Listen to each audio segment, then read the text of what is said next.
We're on Daf Chav Beis Amid Beis, and we got up to Tanur Rabbana, which is right there in the middle of the Amud. And the Gemara is dealing with different dinim of Achva, very specific dinim, as far as the Yisur Nesuin, as far as Achva Noladami Ben Avodas Kochavim, Shivcha Knanis, Tanur Rabbanan, Haba al Achoso, Vehibas Ashes of. First, we have Machlokes recorded here in this brisa between Rabbi Yossi ben Yehuda and the Chachamim. The issue is, how many violations are you guilty of if you have a relationship with your sister? Vehibas Ashes of. In other words, her father is married to your mother. So there's a full-fledged marriage relation, not a case of ontim. We'll have that later on. And the Tanakama says, Chayav mishum achoso umishum bas eshes oviv. There are two different lavim in the Torah, two different azharos, and you violate both. One is achoso, and the other is bas eshes oviv. Right, so your sister is also the daughter of your father's wife. Rav Yossi ben Yehuda disagrees. Omer, he says, Eno chayav ela mishum achoso bilvad, below mishum, below mipnei bas eshes oviv. We're going to have to see what Rav Yossi does with the special lav in the Torah of bas eshes oviv. My tamayu d'Rabbanan. Why the Rabbanan say that you violate both Yisurim? And there seems to be a simple answer to that question. Amri Michtik Tziv, on the one hand, the Torah says in one pasuk, in the Parashat Varais, it says, Ervas achoscha bas avicho basi mechalos galer vasam. So the Torah prohibits having a relationship with one's sister. And it would make no difference in terms of the relationship between the father and the mother here. Meaning, they could have had a marriage relationship that's called Mesuin, or maybe there was an onus relationship. But in any event, this girl that was born from that marriage is your sister. You came from the same parents. And yet, the Torah in the same context, just two psukim forward, says, Ervas bas eshes avicha moledes avicha achoscha hi. And we're talking about the bas of Eshes Avicha. I mean, it's a repetition, is it not? Lomali. So we should ask that question. Why did the Torah have to write this? Now, it's bas Eshes Avicha is achotza. Shma mino l'chayvo mishum achoso umishum bas Eshes Aviv. He's going to be chayav for both Isurim. Number one, she is achoso, and that says Ervas achoscha lo segale.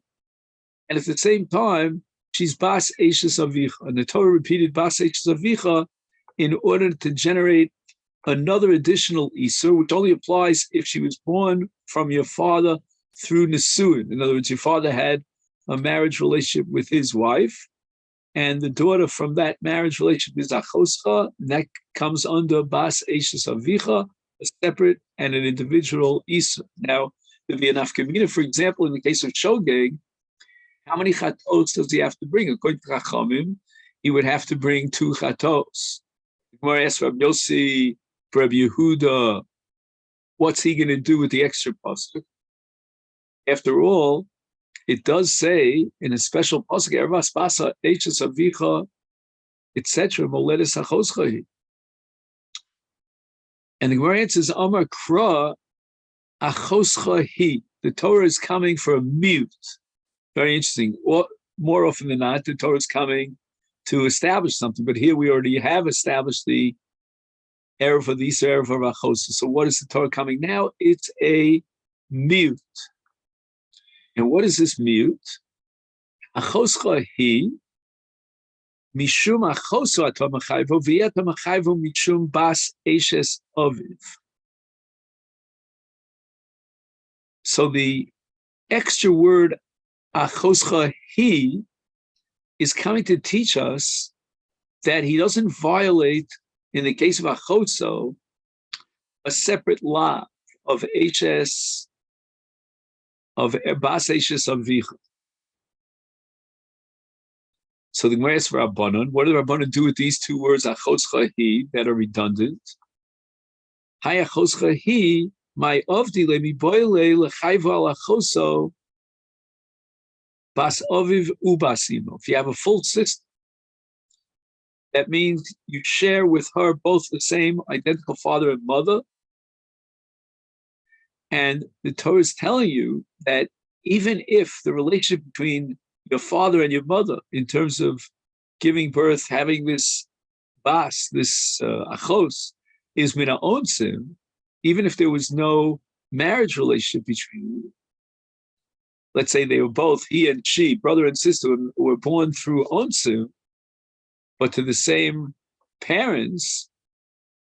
So the first pasuk, bas avicha o basimech, that's what it says in the pasuk, o basimech, means it's your half sister, either maternal or paternal.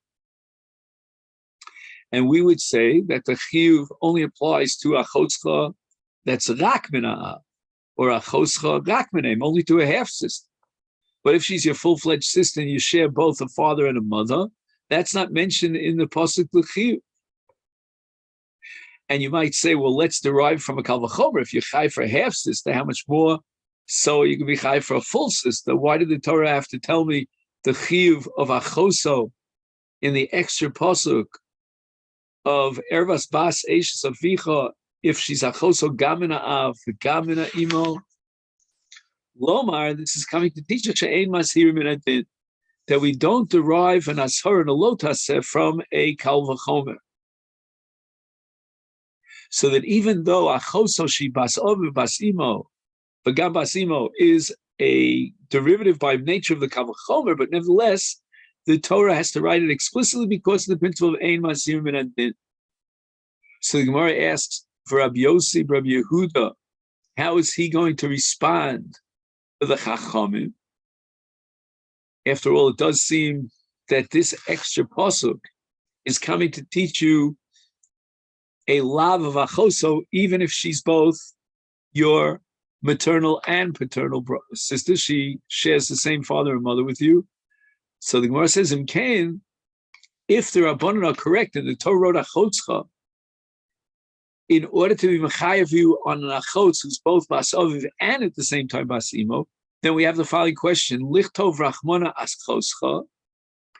Torah just could have said achotzcha, and it didn't have to say he. The extra word is he, and that word is he. Lomali is superfluous, but rather to teach us that only mishum achoscha tomachayev, v'iyah tomachayev mishum bas eishes aviv.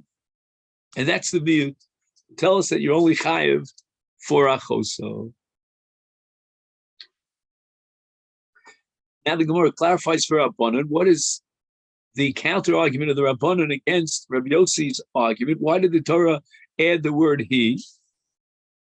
And the Gemara explains, Afal gav d'chsiv achoscha, even though we could have derived from achoscha a sister who's a full sister, both maternal and paternal, but itzrich lemichtev he, we need the word he.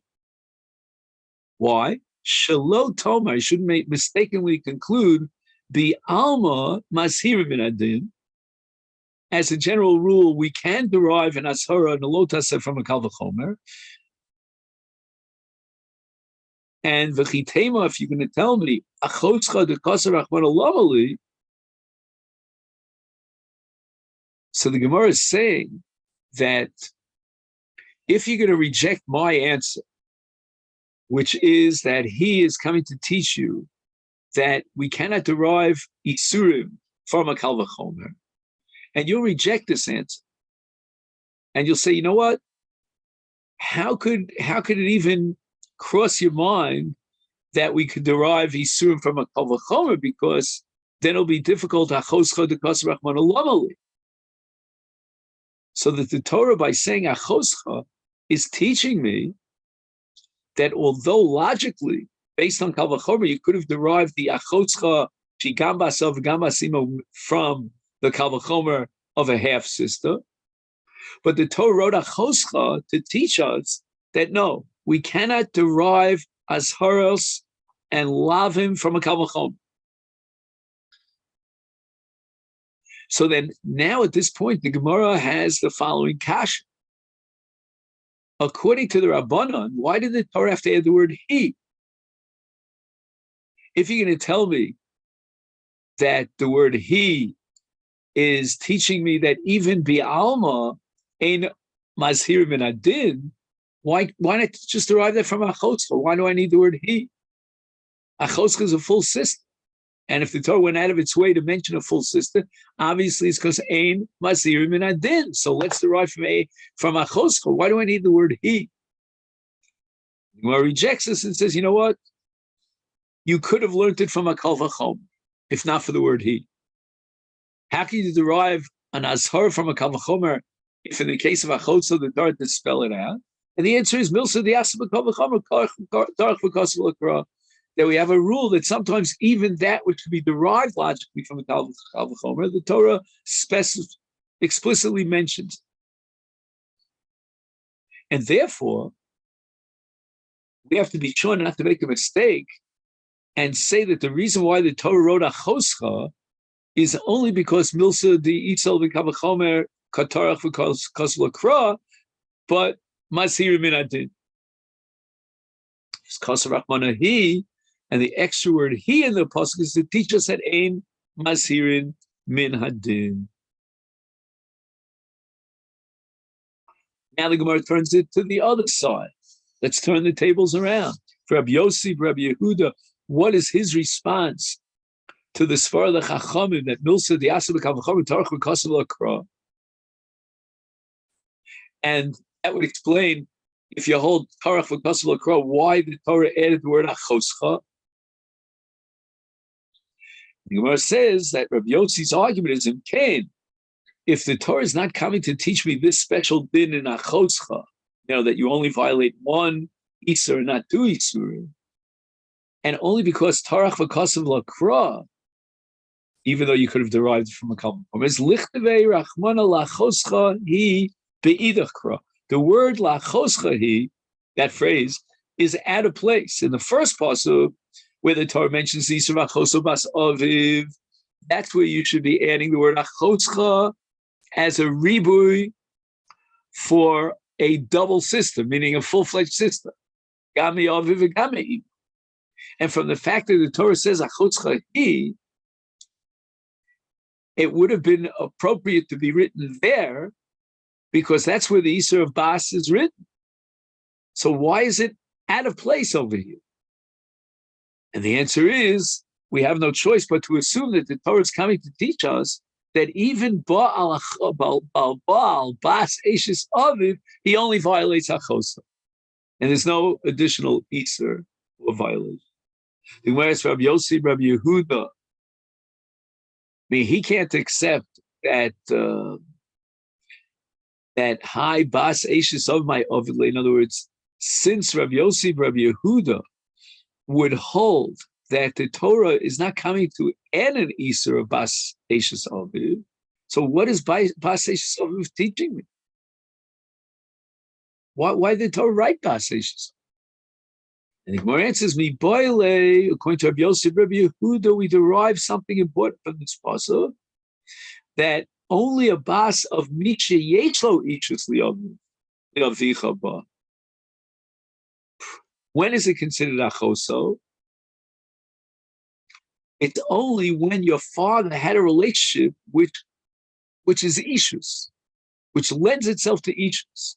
Now, as a result of that relationship, there's a bas, she is your sister. But what if his father had a relationship with a shivcha or an ovedes kochav? Ein ishus lavicha ba. There is no ishus. The kedushin of your father are not valid at all. And therefore, she would not be asura mishum achosa.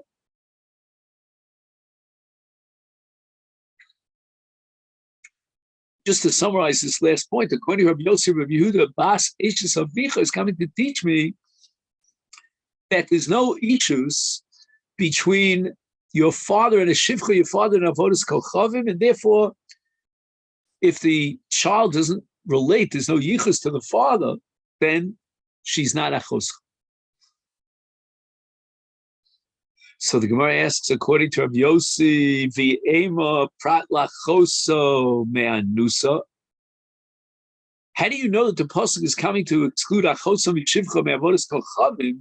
Maybe the pasuk is going to exclude achoso me'anusa, because here also there's no issues between your father and the mother of your sister, and therefore she's not called your sister if there's no issues.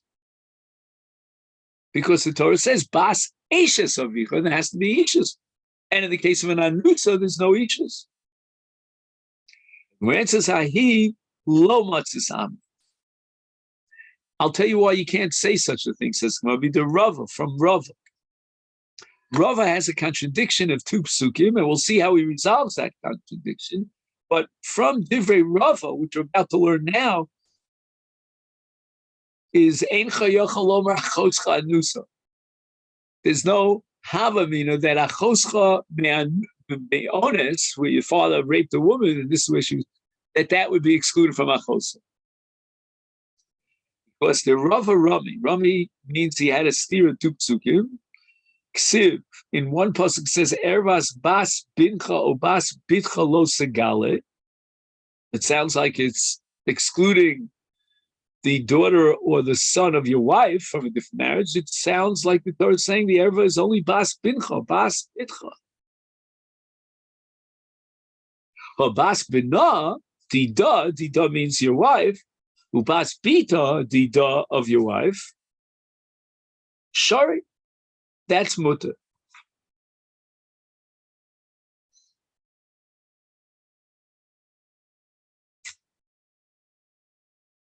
On the other hand, there's an opposite conclusion from a different pasuk, explicit. Fiksiv. On the other hand, it says, "Eras isho bitolo segale espas bina vespas." Clearly, you're talking about the daughter of your wife, the granddaughter of your wife through a son, the granddaughter of your wife through a daughter. Okay, so how do we reconcile these two psukim? And Rava answers, "Kan bionsim, the kan binisu." In the pasuk of Eras bas bincha, which is coming to exclude your wife's offspring, that's bionsim. That's where a man raped a woman and there was no kiddushin. And therefore, bas bina or bas bita, may ish acher ein asura. Right? That's the exclusion of your wife's children in a case of ones. They're not asura. Kan, the pasuk that says bas binot shel ishto, is also asur. That's a case of nisuin. And since she is ishtacha, therefore the Torah prohibited even bas bina ubas bita olech, even though it's from a different marriage. But once you marry her, these isurim are generated upon. Anyway, we see clearly from Rava's answer over here that once the Torah prohibits bas bino ubas bito, even from an anusa, and the Torah was machshiv that child to be bino or bito, is therefore once we relate it to the father, we can consider the achos as a full-fledged sister. The bichayev for achoso, even in a case of an anusa. This leads us to Chaf Gimel Amid Al.